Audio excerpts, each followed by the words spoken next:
ఎలాంటి ప్లేస్లో engineering pick up చేసుకోవాలి. So first location is very important. Location అంటే you should actually get into a university sort of environment.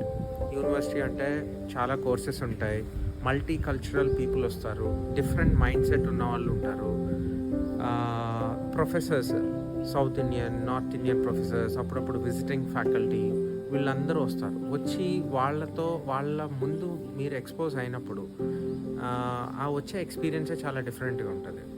But I even recruited some people, but when my HR or myself or my team వెళ్ళి normal కాలేజెస్లో recruit చేయడానికి వెళ్ళినప్పుడు వాళ్ళు just courses వరకే, just ఆ subject వరకే ఉంటారు. But మాట్లాడడం రాదు, ఇంగ్లీష్లో మాట్లాడడం రాదు, ఎందుకంటే అప్పుడు ప్రజెంటేషన్ ఇచ్చి ఉండరు, లేకపోతే ఎక్కడ ఏ టెక్నాలజీ వాడాలి, ఎందుకు వాడాలి, ఇది ఎందుకు కాదు, అది ఎందుకు అనే డిస్కషన్స్ ఎప్పుడు జరిగి ఉండవు. టీచర్లు చెప్తారు, అది ఫాలో అవుతారు, వస్తారు. But that is not what I look.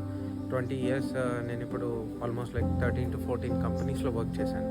So నేను ఎలాంటి వాళ్ళని చూస్తాను అని చెప్పి నన్ను అడగండి. So technical will be like 10 to 20%, okay, 10, 20 or 30%.